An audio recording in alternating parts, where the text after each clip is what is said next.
ગુજરાતમાં છેલ્લા 3 દાયકાથી ભારતીય જનતા પાર્ટીના શાસનમાં જે રીતે બેરોકટોક કોઈના પણ ડર વગર સરકારના માનીતા અને સરકારના મળતિયા જે ભાજપના આગેવાનો કાર્યકરો છે એમના દ્વારા વ્યાપક પ્રમાણમાં ભ્રષ્ટાચાર થતો હોવાની અનેક ફરિયાદો મળી. મનરેગા યોજના ગરીબ વર્ગના લોકોને 100 દિવસ રોજગારની ગેરંટી આપવા વાળો કાયદો આવ્યો.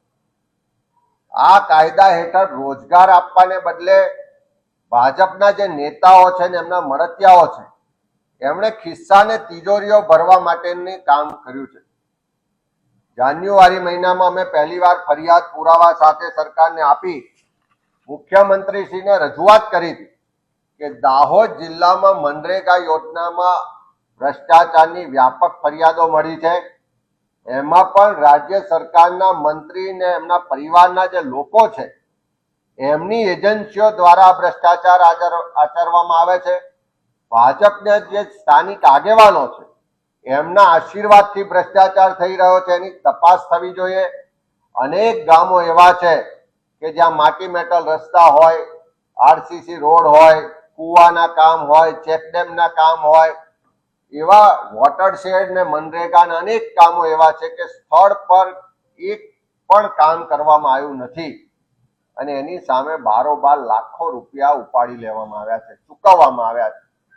અમે પુરાવા સાથે રજૂઆત કરી હતી કે એટલા દાહોદ જિલ્લામાં 100 કરોડ કરતા વધારે રકમનો ભ્રષ્ટાચાર આ મનરેગા યોજનામાં થઈ રહ્યો છે. સરકારે વારંવારની જાન્યુઆરીની રજૂઆતમાં પણ કોઈ તપાસ ના કરાવી.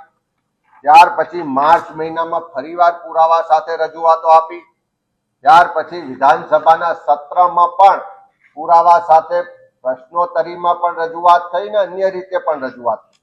પણ સરકાર ક્યાંક ને ક્યાંક એમના માનીતાઓને, એમના મંત્રીના જે નજીકના લોકો છે, પરિવારના લોકો છે એને બચાવવાનો પ્રયત્ન કર્યો.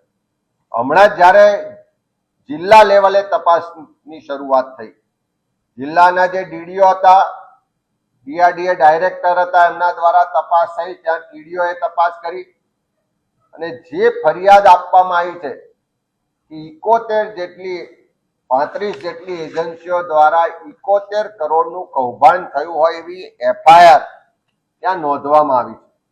અને એમાં જે એજન્સીઓ સામે આ એફઆઈઆર નોંધવામાં આવી છે એમાં રાજ્ય સરકારના મંત્રીશ્રીના પરિવારના લોકોના પણ એજન્સીઓના પ્રોપ્રાઇટર કે ભાગીદાર હોવાની હકીકતો બહાર આવી છે.